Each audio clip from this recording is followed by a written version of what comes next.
Assalamualaikum warahmatullahi wabarakatuh. Sahabat LPPM, selamat datang kembali dalam podcast LPPM, sebuah media yang dimana adalah media yang efektif untuk menyebar luaskan hasil penelitian dan pengabdian kepada masyarakat PKM Universitas Islam Bandung atau Unisba, yang mudah-mudahan sih harapannya bisa untuk menginspirasi warga Unisba maupun masyarakat secara luas.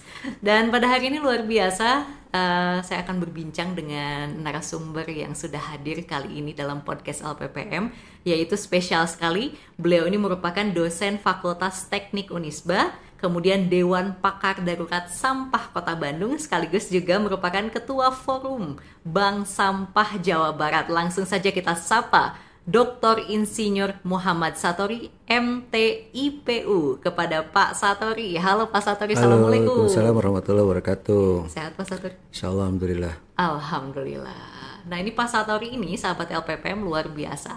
Beliau ini memang banyak sekali penelitian dan pengabdian kepada masyarakatnya inline ya. Artinya dari dulu sampai sekarang ini tetap istiqomah gitu. Istiqomah untuk mengangkat hal-hal yang berbau persampahan atau hal-hal isu-isu persampahan yang ada di masyarakat.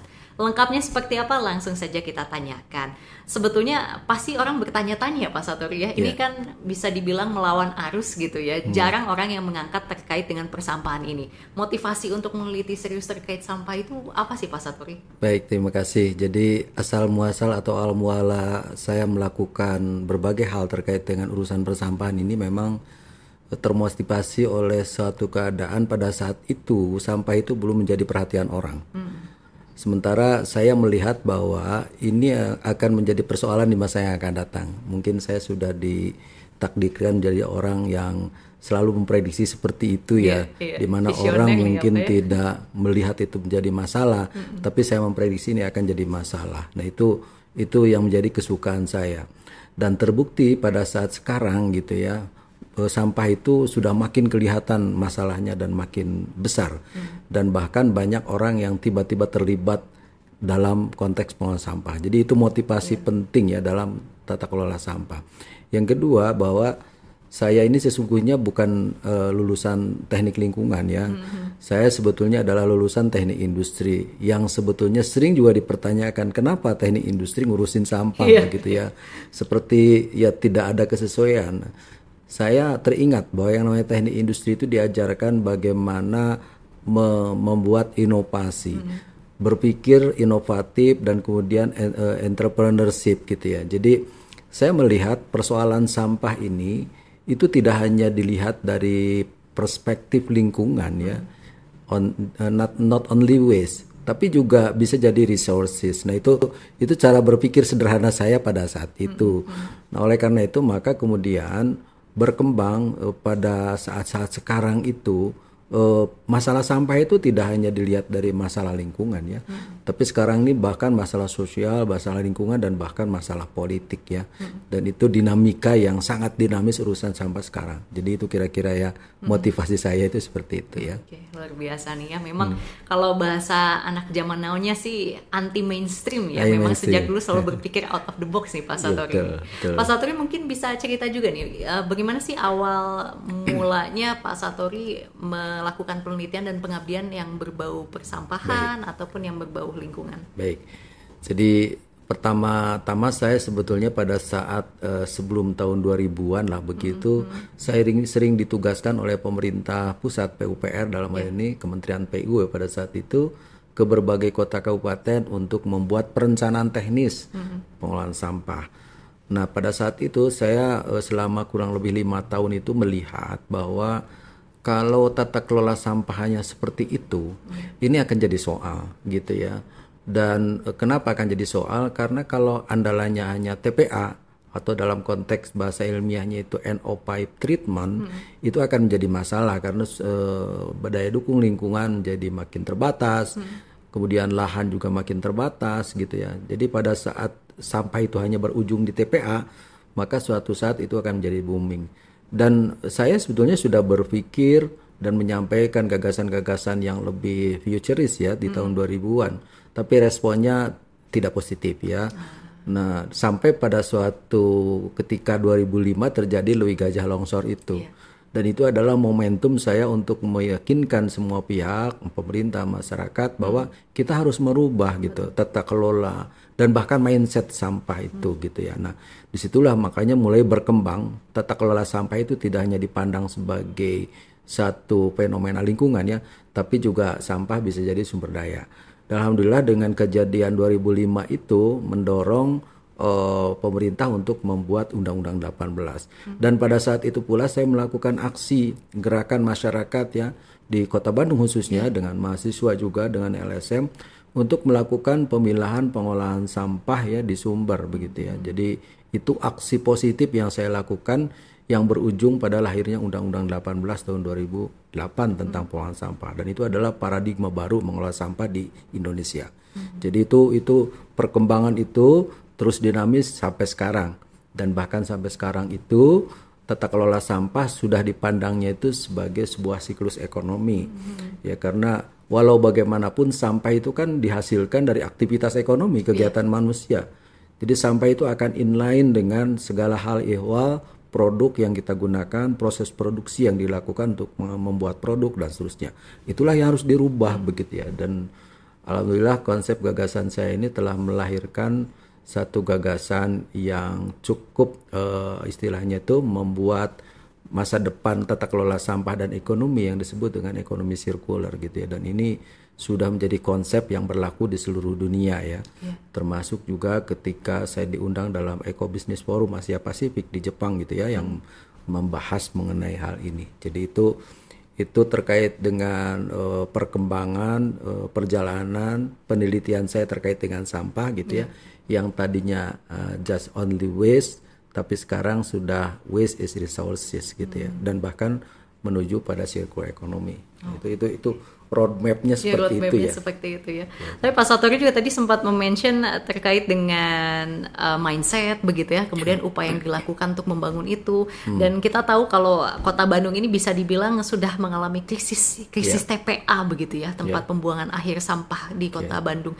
Pak Satori tanggapannya seperti apa? Baik. Jadi dengan paradigma Undang-Undang 18 gitu ya, Undang-Undang Pengolahan Sampah itu, Undang-Undang tentang pengolahan sampah di Indonesia, sebetulnya istilah TPA pun diganti, bukan tempat pembuangan sampah, bukan tempat pembuangan akhir, tapi tempat pemrosesan akhir. Jadi paradigmanya sampah itu diolah gitu ya, jadi sumber daya, kira-kira begitu ya. Nah, memang itu tidak mudah, implementasi ini tidak mudah, tidak mungkin serta-merta urusan sampah itu selesai begitu ya. Terbukti Bandung sekarang menghadapi krisis sampah. Perlu diketahui bahwa Sari Mukti yang sedang digunakan Bandung khususnya dan Bandung Raya umumnya itu TPA Sari Mukti yang sifatnya sementara. Tahun 2005 karena tidak ada pilihan lain. Itu pun sebetulnya bukan lahan diperuntukkan TPA, itu lahan perhutani yang seharusnya itu tidak boleh harusnya begitu ya. Tapi karena memang tidak ada pilihan lain. Nah, tapi kan 2005 sampai sekarang berapa tahun kira-kira ya? Jadi lumayan, sementara jadi sementahun gitu ya. Jadi ini yang jadi soal. Dulu TPA Sari Mukti itu hanya disiapkan 4 juta ton, tapi sekarang sudah terisi 14 juta ton. Makanya situasinya sudah sangat darurat. Nah, di sisi lain alternatifnya Legok Nangka itu baru bisa beroperasi konon katanya rencananya 2029. Sementara TPA Sari Mukti itu harus sudah ditutup. Kalau nggak salah bahkan akhir tahun ini harusnya ya ditutup. Kalau terpaksa itu harus ditutup karena berbagai hal, bisa dibayangkan Bandung selama 4 tahun ke depan mungkin ya tidak memiliki TPA. Nah, oleh karena itu maka ini menjadi momentum untuk melakukan perubahan. Saya sebagai anggota ahli dari tim Darurat Sampah Kota Bandung membuat satu konsepsi di saat sekarang ini apa yang disebut dengan adaptasi kebiasaan baru. Adaptasi kebiasaan baru seperti apa? Misalnya pemerintah provinsi itu sudah membuat kebijakan pelarangan pembuangan sampah organik.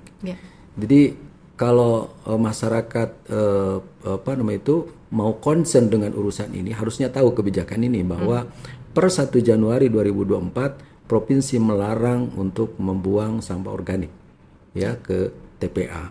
Kenapa? Karena tadi selain kapasitasnya sudah penuh, yang kedua sampah organik itu sangat berpotensi menghasilkan gas metan. Dan gas metan ciri khasnya itu juga berpotensi banyak ya, misalnya terkait dengan kebakaran ya, itu juga betul. ciri khas dari gas metan. Yang keduanya yang lebih global tentunya adalah ini terkait dengan gas rumah kaca ya, karena gas metan itu bahayanya 20 kali lipat dari CO2 gitu ya. Nah ini fenomena yang saya kira makin tidak ringan gitu ya, tidak simple tapi mungkin lebih kompleks. Nah oleh karena itu maka dengan kedaruratan ini saya ingin menghimbau ya semuanya, barangkali kita harus merubah mindset di satu sisi dan ya kita semua melakukan menyesuaikan dengan kondisi tata kelola baru ya, adaptasi kebiasaan baru dalam urusan sampah. Tidak hanya pada saat pandemi tapi dengan saat-saat Betul. darurat ini ya, Betul, Pak Satori. betul. Pak Satori tadi sudah Kota Bandung kita beralih ke yang lebih besar ya cakupannya. Ini Bapak adalah Ketua Forum Bank Sampah Jawa Barat gitu, dan saya yakin banyak program unggulannya, salah satunya adalah Bank Sampah begitu ya Pak ya. Nah mungkin ada program yang telah dilakukan untuk menanggulangi sampah di Jawa Barat nih Pak. Baik, saya melihatnya sebetulnya masyarakat Indonesia umumnya dan khususnya Jawa Barat ya, termasuk dalam urusan sampah itu cukup bagus ya, menurut saya keren ya, masyarakat kita ini cukup mau berpartisipasi lah begitu ya. Hanya saja kadang-kadang potensi ini tidak termanfaatkan secara maksimal. Wujud adanya bank sampah itu sebetulnya adalah salah satu contoh bahwa masyarakat itu concern. Perlu diketahui para pelaku bank sampah ini kan relawan, tidak ada yang bayar, mereka membayar diri sendiri. Sudah bersyukur gitu ya untuk membantu urusan sampah, terutama mengumpulkan sampah-sampah yang layak jual gitu ya. Nah itu di Jawa Barat ini kalau saya hitung ya tidak kurang dari 2.500 bank sampah unit ya di Jawa Barat. Bisa dibayangkan kalau dihitung tonasenya itu berapa begitu ya. Dan sekarang saya menggiring mereka tidak hanya mengumpulkan sampah bernilai ekonomi ya, tapi juga sampah organik ya, sesuai dengan himbauan provinsi gitu ya, bahwa bank sampah itu juga diharuskan untuk mengolah sampah organik. Nah, jadi kalau saya melihat bahwa bank sampah ini menjadi hal yang sangat urgent ya untuk diintegrasikan di dalam sistem mengelola sampah untuk apa? Membantu tadi pengurangan sampah di sumber ya, yang sudah dicanangkan sebetulnya oleh pemerintah. Dan satu hal lagi, pengurangan sampah ini sebetulnya sudah tercantum di dalam Perpres 97. Pengurangan itu harus tercapai 30% pada tahun 2025. Sekarang 2024, Kota Bandung saja baru 14%. Jauh ini masih kan persoalan. Dan bank sampah menjadi bagian penting pihak yang membantu melakukan pengurangan sampah. Di samping tentunya sektor informal ya.